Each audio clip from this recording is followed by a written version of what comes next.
You ready to let the dogs out? What? Do what? Let the dogs out. Like, who let the dogs out? Who? Off the Hook, airing on offthehooksports.com, your home for real news, real opinions, and what really matters about Tennessee athletics. Always available on Apple Podcasts, Spotify, Stitcher, Google Play, TuneIn, iHeart. Like, share, follow, subscribe. Always available wherever you find your favorite podcasts. Here we go. He is Caleb Calhoun. I'm Dave Hooker. On this Friday, you made it. So I hope that you had a fantastic work week, as it just now feels like we're kind of getting back in the rhythm of being regular workers with New Year's and Christmas or whatever holiday you might celebrate. So kind of back in the rhythm as we get into late January. And I have to be honest with you, I'm feeling a little bit nostalgic. When you talk about the second signing day, it is the second most important signing day. And welcome on board. Please hit the like button. It helps us reach more viewers, and we greatly appreciate that. But we got some Cam Pringle talk. We got some recruiting talk. We got some stuff going on. This used to be hot stuff when you were just outside of the first Wednesday in February. Now that day just kind of passes by, and it's National Signing Day, but you may pick up 3 or 4 guys. But Caleb, the Cam Pringle thing and some other movement out there in the recruiting world, I think is pretty intriguing. It reminds me of years gone by. Yeah, I feel the same way. It's there were always, even since the early signing period started, there have always been like a select few of stars that still waited till National Signing Day. I believe the first year of the early signing period was 2017, and I believe Tennessee got burned on National Signing Day. Quay Walker, I think they expected to commit to them on National Signing Day, and I think committed to Georgia. So yeah, it creates a little bit of fun. I will say that it basically turns January into an entire month of just recruiting and transfer news, which was not the case back in the day, because you recap the recruiting class from the early signing period, the transfer portal's open, and National Signing Day is coming up soon.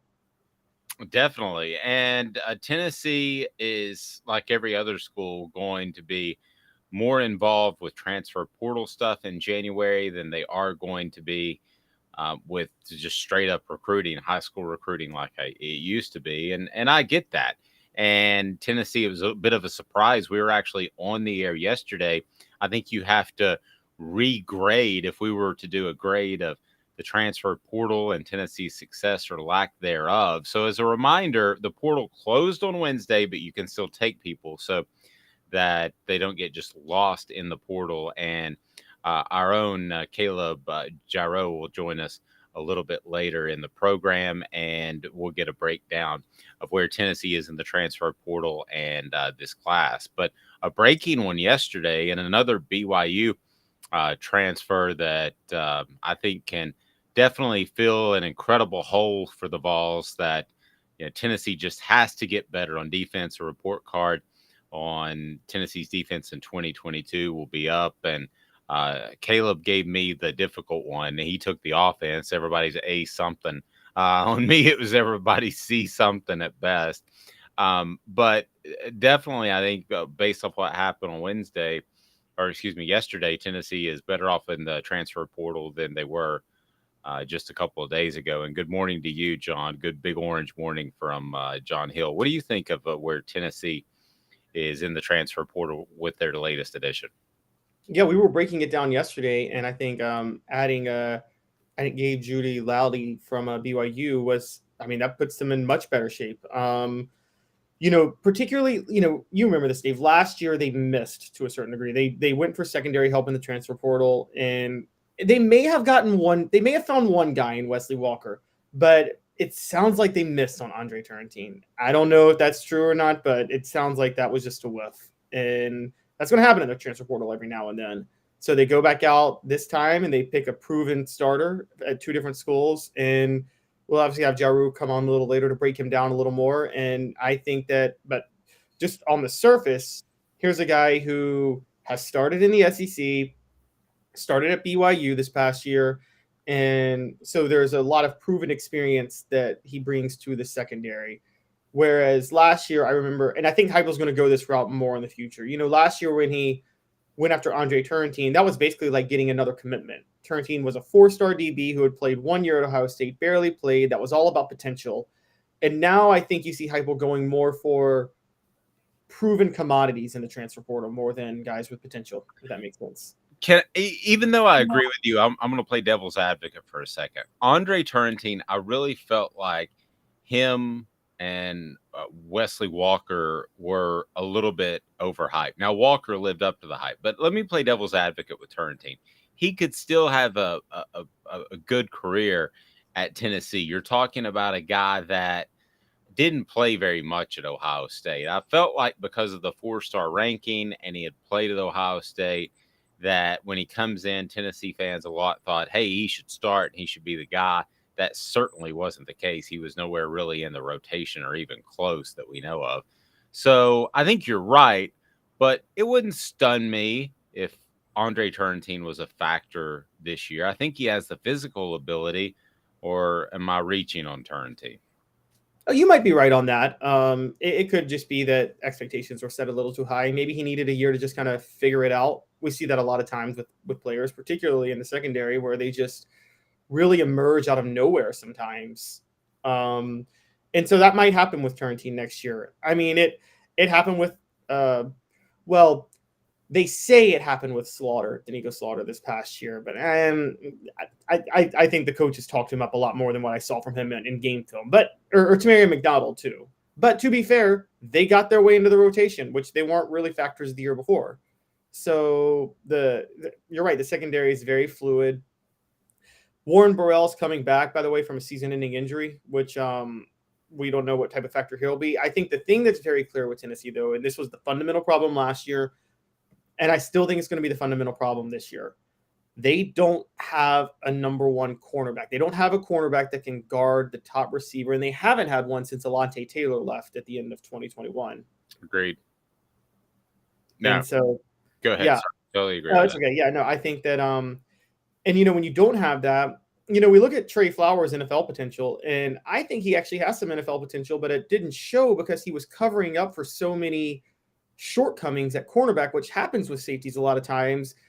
A great example of that, Dave, would be, wouldn't it be, we talked about him in the past, but two guys that come to mind for me were Rashad Baker and Jonathan Hefney. I think I remember Jonathan Hefney, his last year as free safety, really had to cover up for a lot of shortcomings at cornerback, and it really hurt his draft stock because he almost could have left after his junior year. No, Hefney was definitely hurt by what he did for the team. And there are players that are like that. One was Mitchell. I can't remember his first name. Linebacker, played with a torn ACL for the remainder. Jason Mitchell. Yes, Jason Mitchell. He was an incredible athlete. He wanted to give his all for the Vols, and good for him, but it probably hurt his NFL potential. I thought that Baker was similar. Honestly, I thought Baker should have been a receiver from the get, if you want me to be real frank with you. I thought Hefney also was a guy that bounced around a lot of different positions. That probably hurt him as well. And it's not to say you can't rise to the top. You can, but you make that early impression on NFL scouts, and sometimes that's tough to change. You get drafted as a cornerback or you get drafted as a safety, and you're talking about a 52-man roster.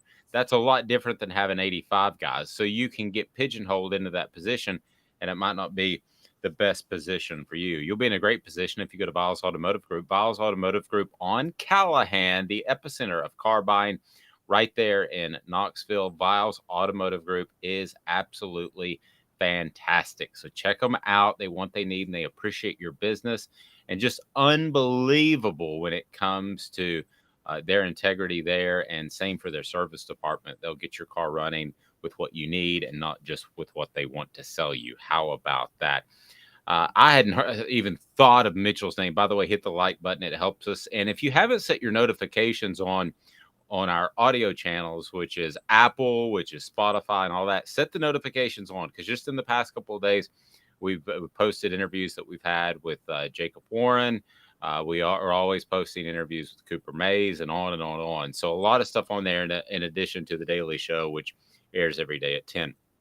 I hadn't thought of the Mitchell name in a long, long time. You start talking about guys, and maybe this is a column idea for us, but you start talking about guys that have given their all for Tennessee. One that would rank up there, now it worked out for him, would be Jason Witten. Didn't want to move from defensive end to tight end. That obviously worked out, and that was fantastic.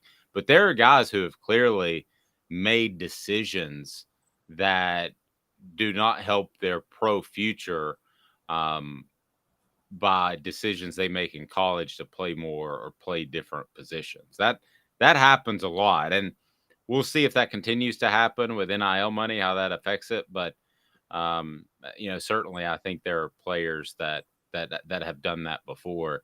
But in the end, who?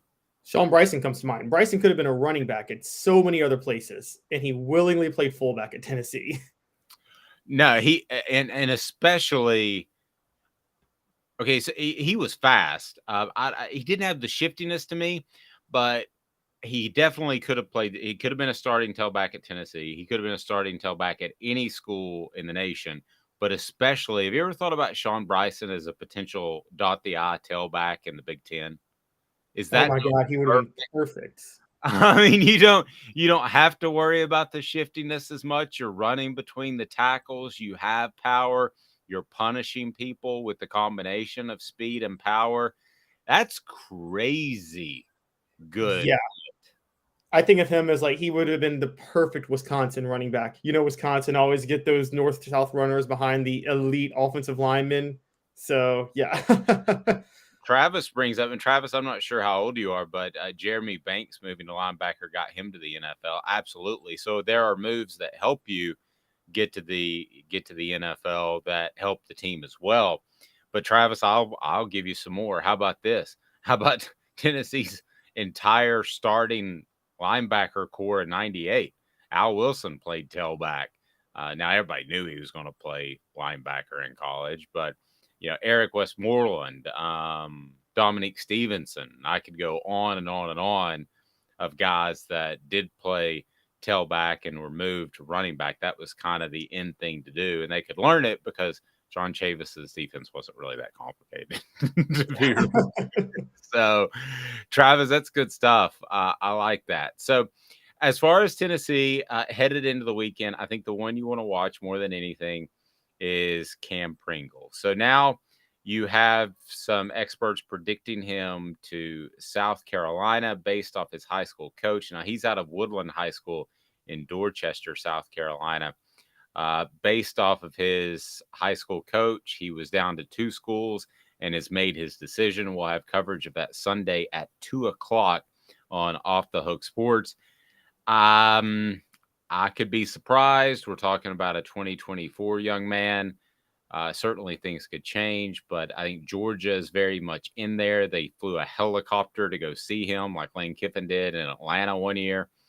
I think South Carolina's in there. I think Clemson's in there. This, to me, seems like the type of guy, and I could be wrong, that Tennessee won't get in 2023. But if Shane Beamer is the coach, I think he is, and not the one that finished the season fantastically well. If he's the coach that I think he is, which isn't very good, and if Dabo Swinney's anywhere close to retiring or that program continues to trend down, I think this is the type of guy that Tennessee gets in 2026. May not make you feel good this year or this weekend, but I think Tennessee is really in the battle for these type of guys and winning against Georgia in a couple more years with a little bit more under Josh Heupel's belt. You? No, I agree. I think a bigger deal for Tennessee, and this is going to be weird to say because it may not work out, they might want to hope that he doesn't end up at South Carolina or Clemson. I've talked in the past, and you have to, about how the recruiting battles for Tennessee, South Carolina to a certain degree is almost a ground zero spot for Tennessee.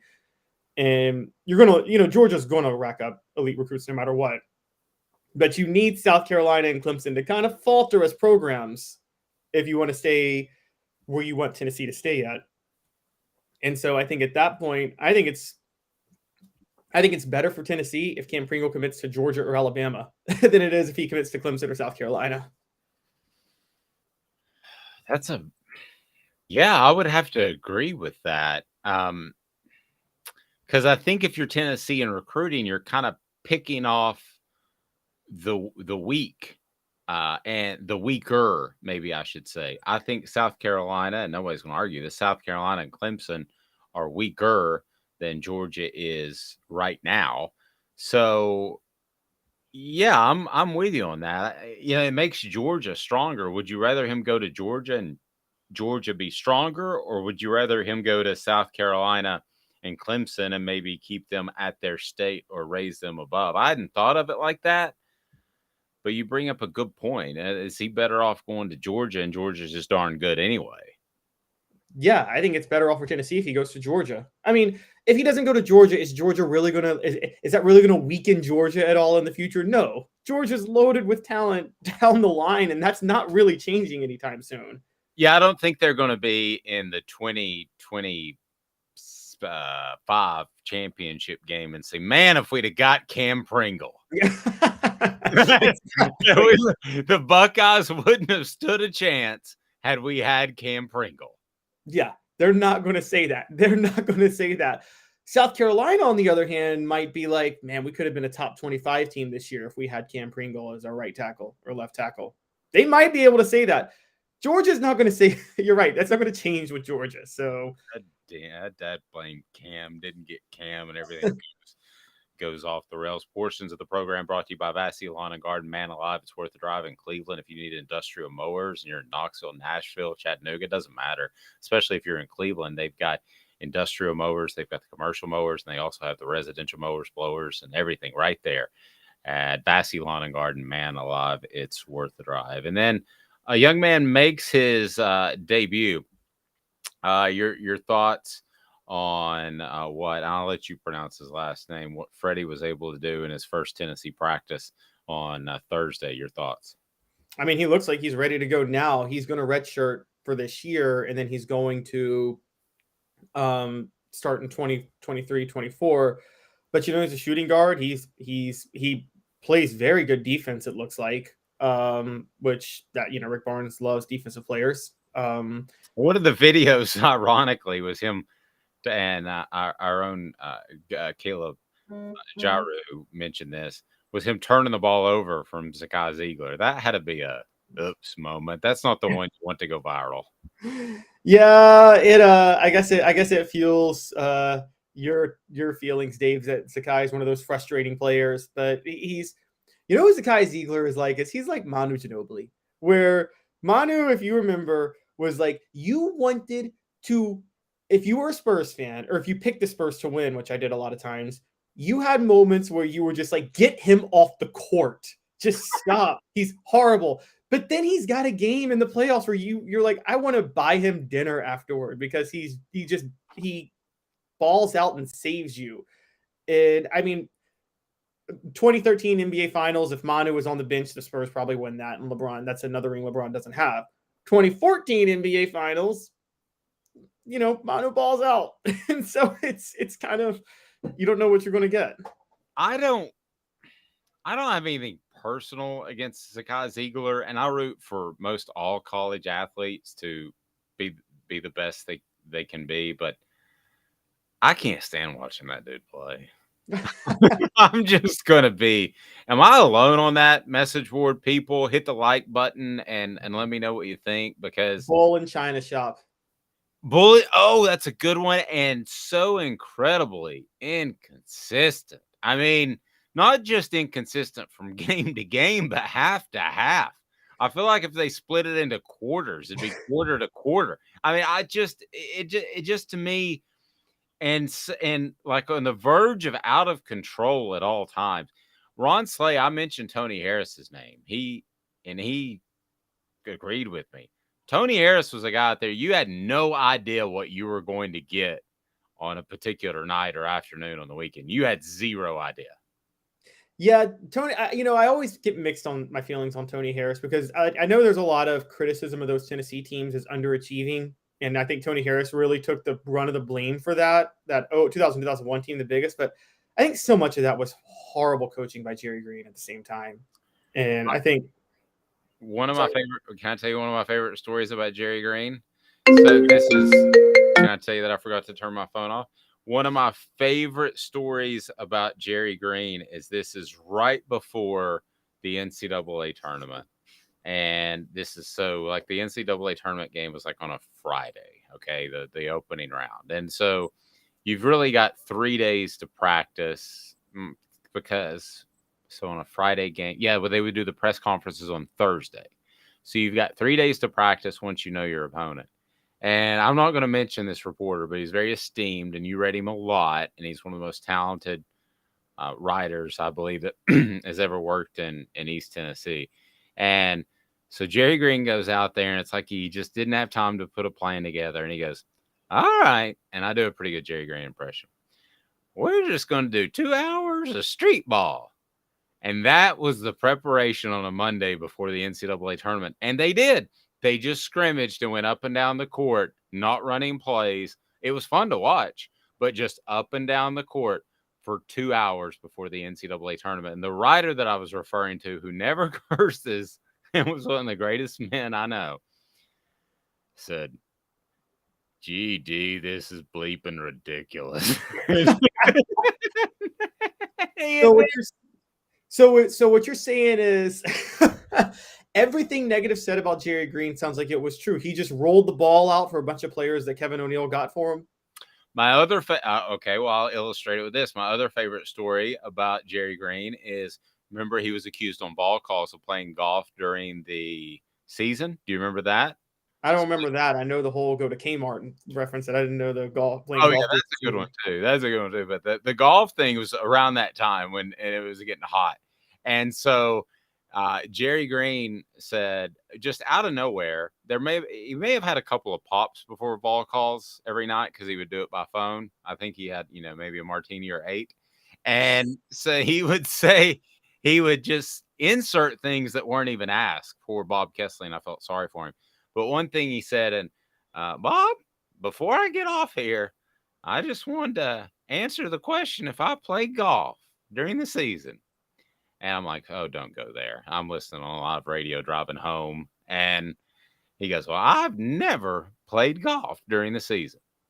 Kid you not. The next week, Chris Lowe and I were having a discussion after covering practice about something else now with ESPN. We were in a different hallway at Thompson Bowling Arena. So we had a discussion for about 30 minutes. So at that point, all the reporters were gone. At least that's what Jerry Green thought. He walks away from practice, out of Thompson Bowling Arena with a golf bag on his arm as Chris and I went out the other way, and we saw him, and he looked like Santa Claus had been caught on Christmas Eve. That is, I will put my hand on a Bible. That is a true story. He left practice with a golf bag on his shoulder while they were practicing inside, heading out the door. Oh my gosh. Well, if he was a brilliant tactician, you could forgive him, because I know stories that Steve Spurrier would actually say, guys, let's wrap up practice so I can go golfing, when he was in the NFL every now and then. But Steve Spurrier was such a great game planner. He really didn't mind. Yeah, this wasn't that case. We're going to talk Tennessee recruiting next. Caleb Jarreau, are you ready and fired up?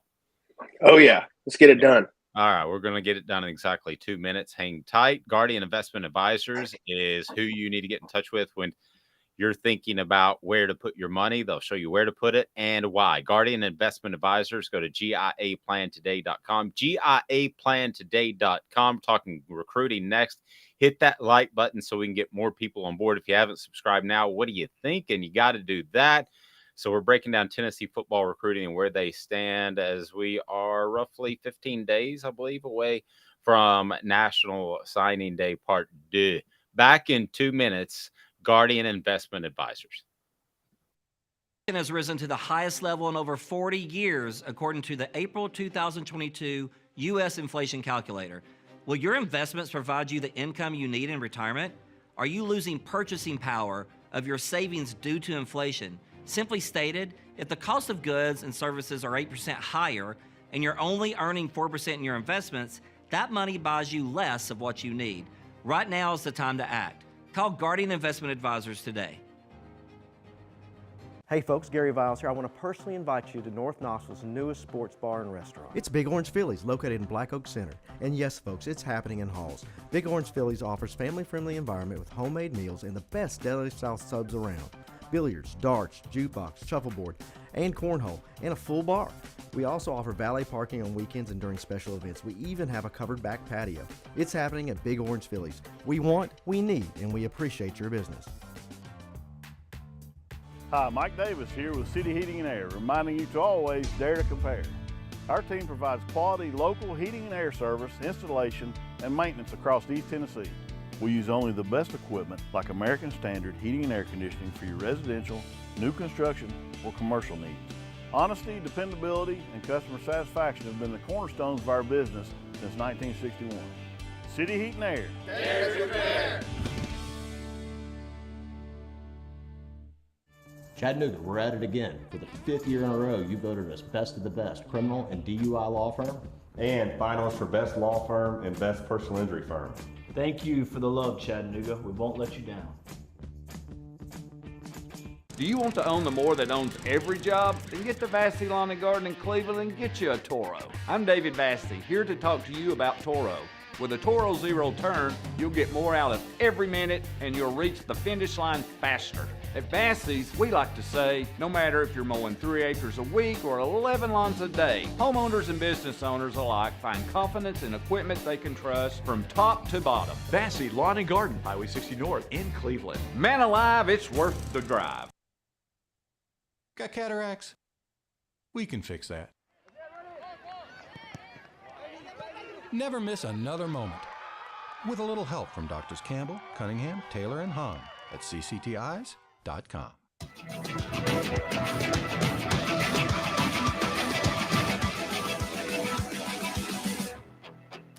want to remind you that Zool Beer is the official craft beer of Off the Hook Sports. Go to ZoolBeer.com to learn more. Great location downtown, and they have parking in Knoxville, which you don't find very often. XULBeer.com, ZoolBeer.com, XULBeer.com. Hit the like button. We appreciate that. Turn your notifications on, please, if you're on Spotify or Apple, because we're adding stuff all the time. Maybe even a regular recruiting report at some point. There's been some stuff I've been kicking around, and the guy who's on top of it is our own Caleb Jarreau. Caleb, how are you, sir? I'm doing good. How are y'all? I'm well. You have way more headspace than us. So can you pull your... I thought I guessed right. Calhoun's the opposite. He looks like he's sitting on a chair.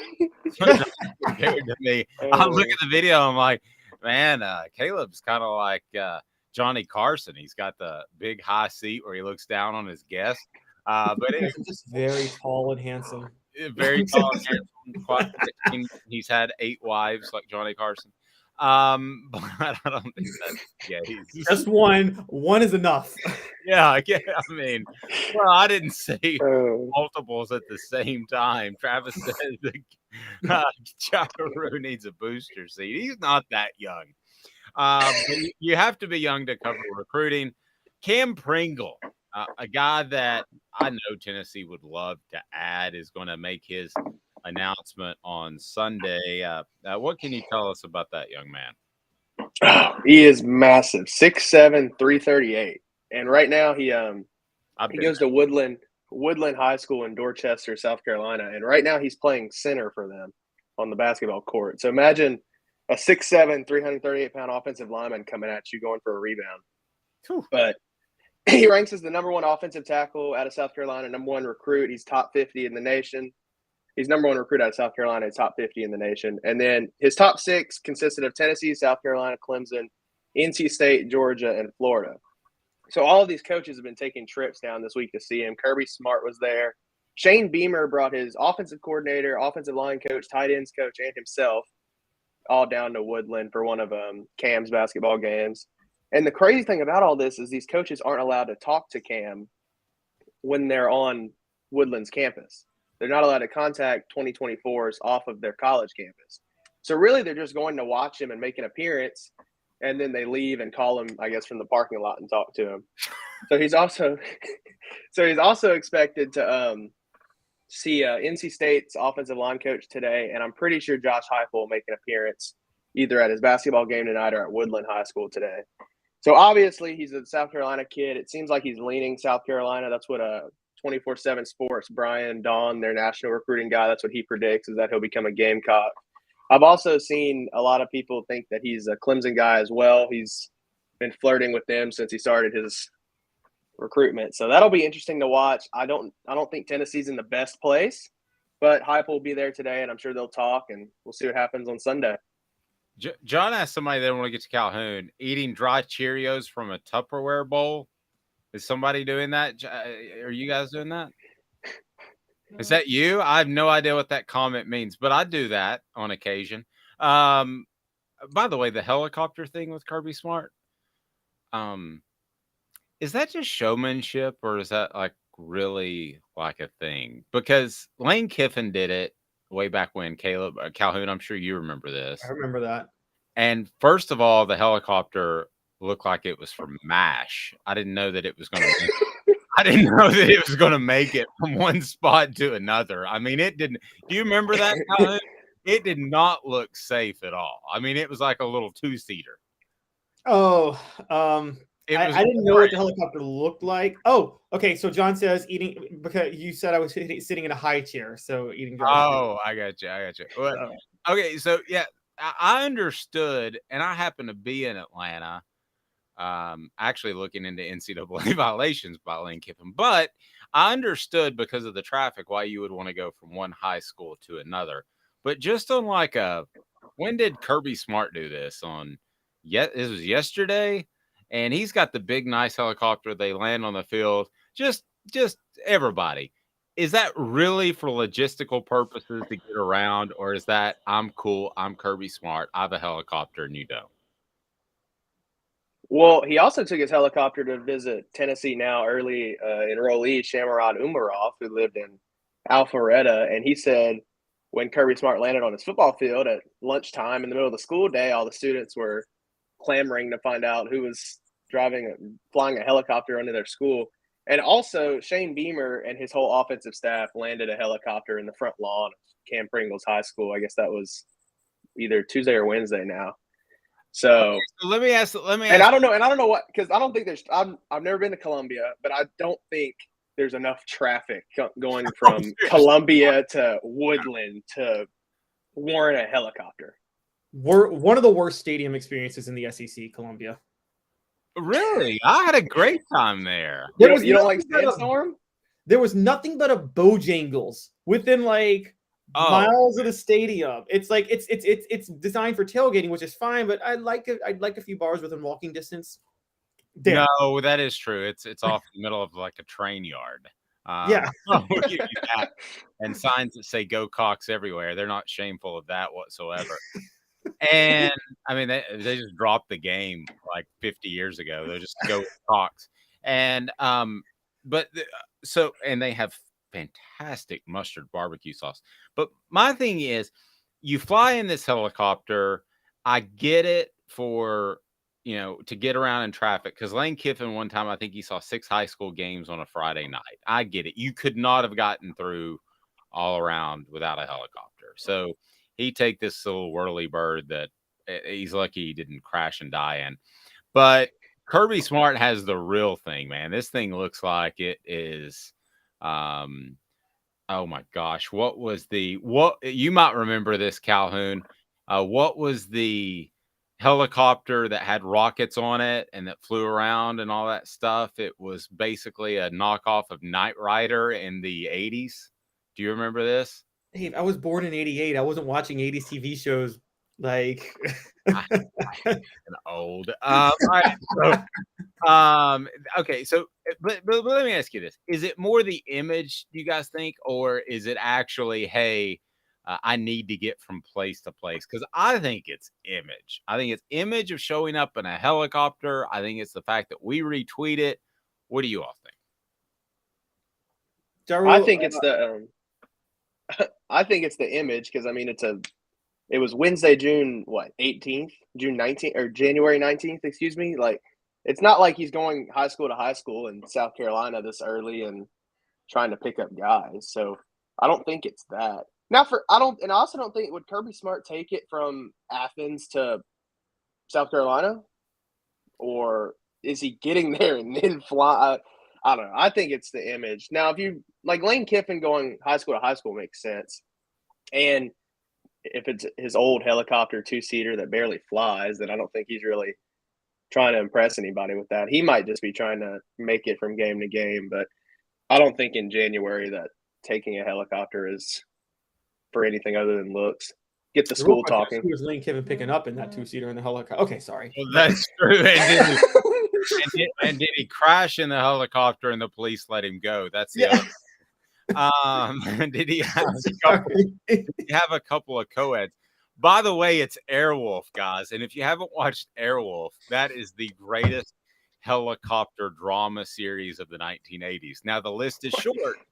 It's not a big list of those, but that is the best one by far. All right, Calhoun, take it away. Let's see what Jarreau's got in recruiting.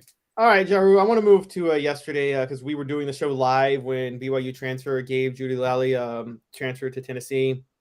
Played 3 years at Vanderbilt, then last year at BYU. You got a good column. Everybody should check it out on Off the Hook right now. Jarreau's got one on him. What can Tennessee expect from him? I think that they're looking for him to start immediately, and they need help at cornerback. But how likely is that? How effective can he be?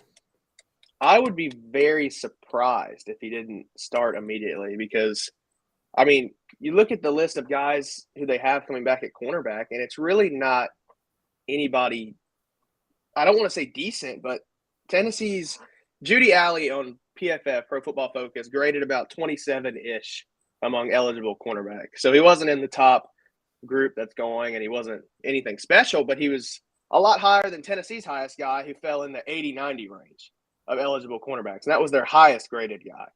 So you look at something like that and you wonder what is going to keep Jeudy-Lally off the field. I mean, he's not playing safety, so he doesn't have to worry about complex defensive schemes and checking everybody else. All you have to do is put him on the field and say, hey, guard this guy, or hey, guard this area of the field, which he's done for 4 years in college football. So he started 10 games for Vanderbilt in 2021 before transferring to BYU. In his 3 seasons at Vandy, he had 63 tackles, 2 for loss, and 2 picks. And one of his picks came off of JT Strout when he was in a Tennessee uniform. And then he had 47 tackles and 7 pass breakups at BYU. So no interceptions, but then you also think if people aren't passing at him, then you kind of figure they have some respect for him. And then you look at Tennessee's pass defense last season. They finished 127th in the nation out of 131 teams. So I don't understand why Jeudy-Lally wouldn't be on the field. And I'm very happy they finally got a defensive back because that was definitely what I thought was their biggest need. Because, I mean, they have Jordan Matthews coming in who could probably play as a true freshman, but I don't think you want to rely on a true freshman when you get into October, November, and every game is life or death basically for your season. I also think, too, I'm not trying to rip on any of the guys there, and I would say that Danico Slaughter may be the exception. But when I just look for the eye test physical guys that have that sort of ability to play at a high level at defensive back in the SEC, how many guys are on that list that are on the roster right now? Let me start with you, Calhoun. That have NFL potential playing in defensive back in the SEC? That could be coached up. That it's not an issue of talent. It's an issue of something else. So I agree with you with Danico Slaughter. I mean, if we're sticking with cornerback, I would believe Christian Charles could be coached up, and he hasn't yet. But it's like he's so fast. Like it's. I could roll with Charles too. Excuse me. Yeah. But you're right. Mainly just those two, and the cornerback spot. I can't think of anything else. And of course, Wesley Walker is a player. I think we all. I was gonna say Wesley Walker, but I think he's a safety. Right. Or a nickel. Yeah. Yeah. So he wouldn't be in a spot Jeudy-Lally would be competing for, and you have to have in their defense. I mean, you also want to have fresh legs at cornerback as much as you can. How many snaps they play and how much they're running. So I mean, for 4 years he's either played man or he knows like how basic the like cover 3, cover 1, like where to be on the field. So I don't see why he wouldn't start, especially, I mean, Wesley Walker, I thought he would play a little more this season coming in, but then you also have to think about maybe at safety, it took him a little longer than expected to realize you have a lot more responsibility. You're basically quarterbacking the defense once the ball's in play. So I guess that may have kept him off the field, but I would think Wesley Walker would have the highest ceiling, really. I want to ask you about Nico, and he's going to be in the Polynesian Bowl. But first, just so you guys don't think I'm crazy, can you see that right now? Can you? Yes. Okay, yeah. You can see Airwolf. That was a thing. That was Knight Rider in the air. That's exactly what that was. And you can get all 79 episodes if you want. So free plug for Airwolf, a very underrated show in the 1980s. Calhoun, you got to get on board with that. Oh my gosh. Okay. What are these puppets? But like, I don't think this is Airwolf. You're so. I think this is like a promo code or something else, Dave. Yeah, I think it is. But anyway, the point is, Airwolf was a thing. That's my point. I don't know. The backdrop of these like ridiculous little puppets, like yeah, I'm thinking like Cranky Anchors, Comedy Central, early 2000s with this. Game on. Well, that's a loud commercial. We tried. Airwolf though is oh my goodness, was fantastic. You have to check out Airwolf. Tennessee Junior says freaking loved Airwolf. That's absolutely right. So like the flipper floppers, whatever they call them, the propellers, would that be right? They would actually bend back and it would turn into like this jet, and it had rockets and all this stuff. Oh my gosh! Like the Star Wars planes, except better. Seems like another just slobberfest of the military-industrial complex, but it literally was Knight Rider with a helicopter. You remember Knight Rider, don't you, Caleb? Calhoun? I didn't watch Knight Rider, so no, I don't really remember it. I watched Knight Rider. Knight Rider rocks. All right, guys. Nico is the Polynesian Bowl. So classes haven't started yet, right? But who really cares? You play football. Cardell Jones. I mean, all of this is so funny. We talk about transfers and cash, and you're like, at some point when they're making appearances and things, do they have to go to English 101? Anyway, he's in the Polynesian Bowl. What do you make of that? It's way out west. What do you think of Nico and the fact that he was recently? His practices were so good in December as Tennessee's preparing for the Orange Bowl that it changed his ranking to number 1. That's phenomenal. So what do you think? Best scout team quarterback in America. Right. Yes. No, best Cade Klubnik impersonator of all time. Yeah. I'm excited. I think it'll be on at 9:00 tonight on NFL Network, and so it'll be interesting to see how he does against everybody. There is a Power 5 talent. Now, it's not necessarily the best all-star game, but it'll be fun to see how he runs that offense and how he does. And he's looked really good at practice, and a lot of people have raved, and he's been called the best performer by CBS and 247 Sports. And he also, during an interview, said that he was ready to compete. He came to Tennessee to compete for the starting job. So I think that's worth noting that he said that. And he said he'll accept whatever role he's in, but he basically, long story short, said he didn't come to Tennessee to sit as the second string. So I think we're in for a good quarterback competition. And honestly, that'll start tonight to see how he plays. Because if he can't dice up other Power 5 soon to be freshmen, I don't think he would be able to dice up SEC defenses. Agree or disagree from both of you? I wrote a column that Josh Heupel is happy with this quarterback room, and he is not going to make some vast change when the portal opens back up. People can enter it in late spring. I think he's fine with Joe Milton and Nico. I think he looks at them as one of those guys is going to be the starter this year and beyond. And maybe it would make sense that it would be Joe Milton first, and then Nico would take over at some point. But I'm not even sure that's the case. I would not be stunned, and I'm going to go on record saying this. Despite how Joe Milton played in the Orange Bowl, I wouldn't be surprised at all if Nico's a starter by the end of September. I think the schedule is very friendly to bring in a freshman quarterback and get him ready to go. I'm not 100% on board with Joe Milton, despite the fantastic Orange Bowl performance. But at the end of the day, my contention was by not taking a quarterback, by letting Taven Jackson go and maybe saying, wink, wink, Taven Jackson, you should go.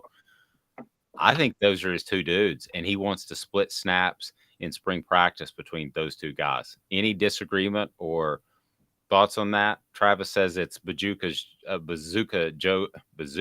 job to lose. I'm not so sure that Nico couldn't overcome him. I think Heupel's going to give favorability to Joe Milton. Not because I think just Joe Milton was his first major signee that committed as a quarterback. We've seen this in the past. I think he really likes Joe Milton, kind of the senior thing. I think so. I think there's going to be favorability there. Look, if Joe Milton plays how he played against Clemson and he wins the job, he's not losing it. But he shocked us all with that. But again, months to prepare, so we'll see what happens. But I could definitely see Nico getting it, and don't God forbid, don't forget about this. Injuries could come into play too. It's true. Jarreau, your thoughts? I think looking at it from a recruiting perspective, Heupel's not going after very many. Obviously, he has offers extended to 2024 quarterbacks, but he's not heavy on a lot of these guys. So I think that shows that he's happy with his quarterback room he has now. He sees Joe Milton as the starter, presumably next season, the way it looks right now. And then you have Nico behind him. And they're going heavy on a 2025 quarterback, Cutter Boley, from Lexington Christian Academy in Lexington, Kentucky, number 1 guy out of Kentucky and number 4 quarterback in the class. So much so that he's a sophomore in high school right now. He's 2025. They hosted him at the junior day last weekend. So there's so much into that guy that he's coming to events that aren't even really for him. And he was impressed by Tennessee and went to the Kentucky game that they ended up losing, but he was impressed with the environment, all of that. So I think that shows that Heupel is content with this quarterback room because he's not going for any transfers. He's not even really looking for a guy in 2024. So I think he's content with this quarterback room. And I also think Joe Milton, even if he plays not up to par, I don't know how quick his leash is, just for the fact that he has that. He's kind of like a leader in that locker room. He's been around for a while. You put Nico in there, and he might, even though he's very talented, he's still a true freshman that's probably going to do true freshman things. Travis says, big difference maturity-wise, 24-year-old to 18-year-old. That is very, very true. And last week we saw Nico, and ever since we've seen Nico, he's been slim. He needs to put on weight, but what 17, 18-year-old doesn't? Yes, as far as a physical specimen, there's no questioning the difference between the two. And I get that. The more I hear about Nico, the more I think it's a real possibility. And I'm not sold on one game with Joe Milton and a Clemson team that I didn't think played like they had a lot to play for. Antone said Nico will get time after big leads. We'll see then. I think, yes, that could be the case. And when you look at Tennessee's schedule, let's just play this out real quick. So let's say Joe Milton is anywhere close to what he was in the Orange Bowl. If that's an A+ and he's an A, then he's not at any point going to lose his job to Nico or anybody else. That's just the fact. I mean, he was that good. But I think the door will be slightly cracked open at some point because I'm not 100% on board with him and his accuracy. I may be proven dead wrong, guys, but there's one game. So you got Virginia to start. They're awful. You got Austin Peay, and then you're at Florida, who can't even figure out how to pay their players, even though it's legal. And so then you have University of Texas, San Antonio, and then you have South Carolina, which I think Tennessee will be really up for. And then you have an off week. So now UTSA is pretty good. I'm pretty sure they were in the top 25 conversation this past season. So I wouldn't count them out. I wouldn't count them out like an Austin Peay, but it would be a very bad look if Tennessee didn't handle them inside Neyland. Right. So yeah, they won back-to-back CUSA championships. Yeah, and I'm not knocking them. I think they have a solid program. But when you go through 1, 2, 3, 4, 5, those 5, Tennessee, I know it's a trip to Florida, but Tennessee very well could be 5-0 headed into the off week. At that point, if you put Nico in a lot and you see something, or Joe Milton has struggled whatsoever, I could see the argument being made to give Nico more of a shot. I know you don't want to go back and forth. I'm just not ruling it out, guys. I'm not ruling it out at this point that Nico is a starter by the end of September. History lesson on this. This was Dave, we talked about the team a couple of days ago, 1989. Sterling Hinton starts the season, right? Goes 5-0. In the off week, they decide to make the switch from Hinton to Andy Kelly. You know, we could call Sterl to talk about that, but it's probably an uncomfortable memory for him. I don't know that we'd want to necessarily do that. So I can already tell that Jarreau disagrees with me, don't you?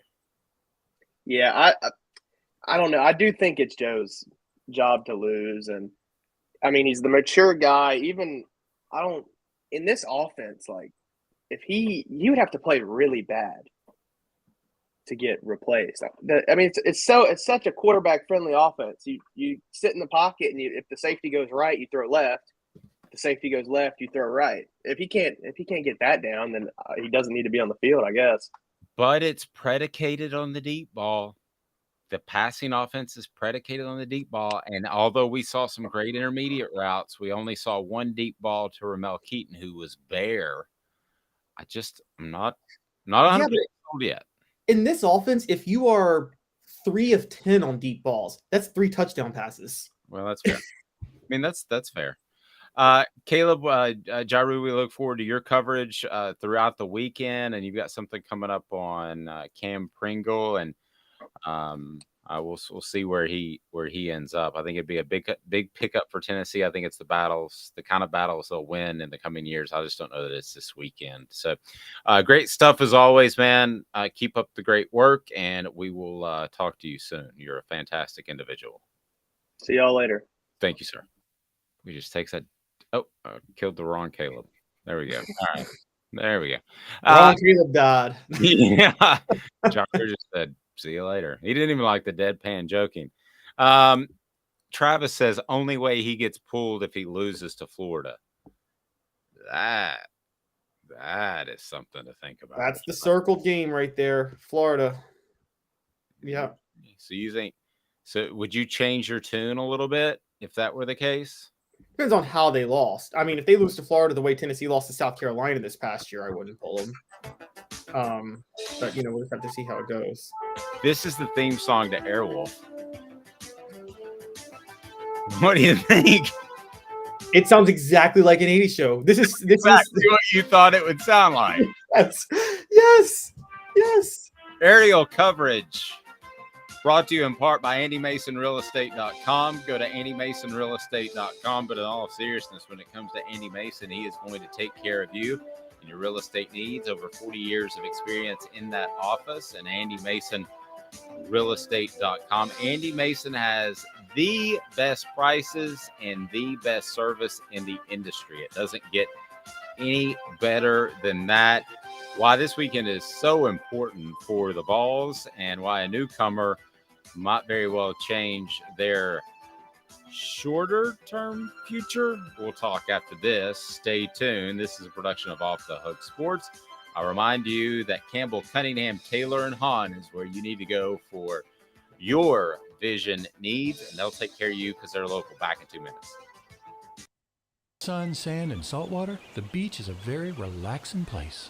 Unless you wear contacts. Ow! Open your eyes to the best the beach has to offer with LASIK vision correction from Campbell Cunningham Laser Center. Do you want to own the more that owns every job? Then get to Vassey Lawn and Garden in Cleveland and get you a Toro. I'm David Vassey, here to talk to you about Toro. With a Toro Zero Turn, you'll get more out of every minute and you'll reach the finish line faster. At Vassey's, we like to say, no matter if you're mowing 3 acres a week or 11 lawns a day, homeowners and business owners alike find confidence in equipment they can trust from top to bottom. Vassey Lawn and Garden, Highway 60 North in Cleveland. Man alive, it's worth the drive. Hey folks, Gary Viles here, Viles Automotive on Calhoun Drive. I've been selling cars here in East Tennessee for 27 years. In that time, I've come to realize it's not about the car. It's about you, the customer. So I'm here to take care of you just like family. Good credit, bad credit, you name it, we can get you taken care of. If we don't have it, we can find it for you. We go across the country to get any vehicle that you want. And here at Viles Automotive, we don't believe in fake numbers. We just give you great deals. And as always, we want, we need, and we appreciate your business. Here with City Heating and Air, reminding you to always dare to compare. Our team provides quality local heating and air service, installation, and maintenance across East Tennessee. We use only the best equipment like American Standard heating and air conditioning for your residential, new construction, or commercial needs. Honesty, dependability, and customer satisfaction have been the cornerstones of our business since 1961. City Heat and Air. Dare to compare. Chattanooga, we're at it again. For the 5th year in a row, you voted us best of the best criminal and DUI law firm. And finalists for best law firm and best personal injury firm. Thank you for the love, Chattanooga. We won't let you down.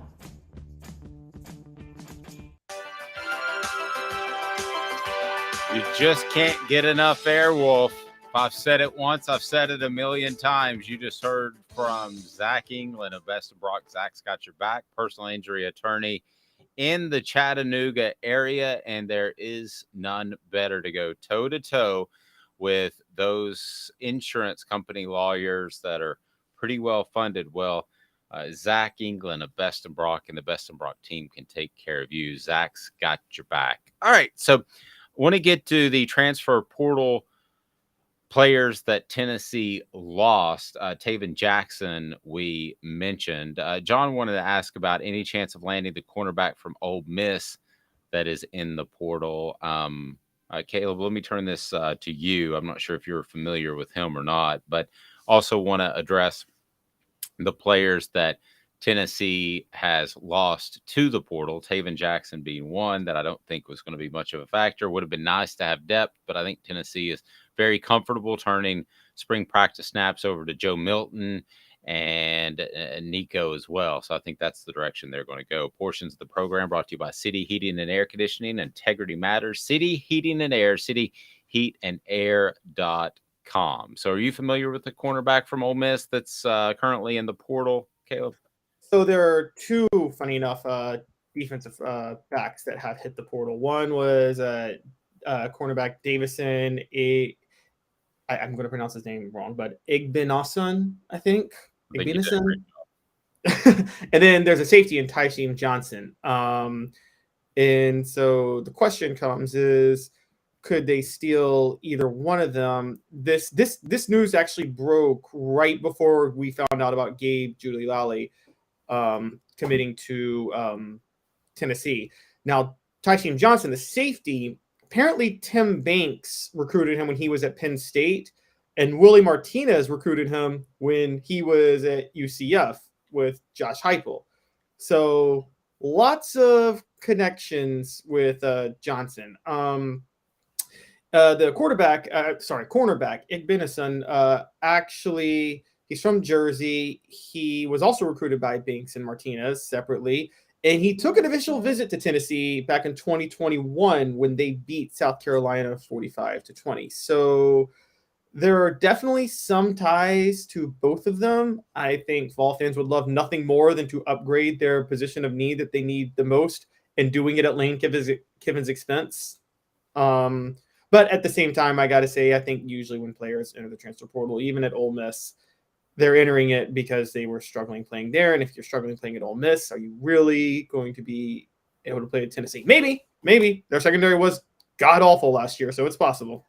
I think you're right 95% of the time, but you never know. A guy may want to move closer to home. He decided he wanted to leave, and he's kind of homesick. He may have a girlfriend who recently enrolled at Tennessee. We're talking about 18, 19, 20-year-old guys. So, but 95% or more of the time, you're absolutely right. I mean, they couldn't play where they currently are, which Taven Jackson left. Were you? It's been a while, but Walker Merrill, were you a little surprised to see him leave? Yeah. So in my rankings of transfers, the Vols will miss the most. Walker Merrill's in the top half of the 14, right there at number 7.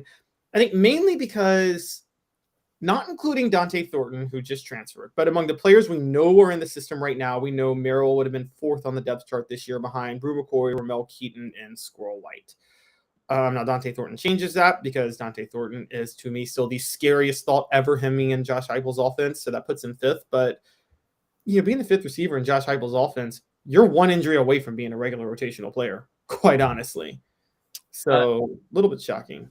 No, I mean, he's in the 2 deep. And what it would be a rising sophomore, is that right? I believe maybe a rising redshirt sophomore, I think. Okay. So Tennessee lost Justin Williams-Thomas, and we at one point thought that he might compete for the starting spot. I hope he goes on and has great success at Cal, and I'm not ripping him, but this kind of seems like the classic looks like Tarzan, plays like Jane. The other issue with Justin Williams-Thomas very well could have been pass protection. I don't care how great of a runner you are. They could have Walter Payton back there, and if he couldn't pass protect, that's what this offense is built on. You just ain't going to play. So we mentioned Walker Merrill. I like Jimmy Holiday. I get it. Jimmy Callaway. I get it. I'd still rather be a part of this offense. Lynette Whitehead sideline. You had at number 2 on your list. By the injury last year, perhaps things are completely different because he was supposed to be that power running back, and they've now picked one of those up in recruiting. But you had number 1, Jawan Mitchell at linebacker was the biggest loss for the Vols, and I thought rightly so, the most surprising. Yeah, I still can't work this one out. I mean, I get they went after BYU transfer Keenan Peely, but I think Peely is more to offset the loss of Jeremy Banks more than anything else. And so, I mean, the only explanation I could think is maybe, Caleb Herring or Elijah Herring and a few of and Caleb Perry and other linebackers like that have really started to separate themselves during scout team practices for the Vols and, are ready to really step into that new role next year. So that's the only thing I could think of. But then I think, you talk about it in Sean Chavis's offense. I don't think there's a lot of complexities to playing linebacker in Tim Banks's defense.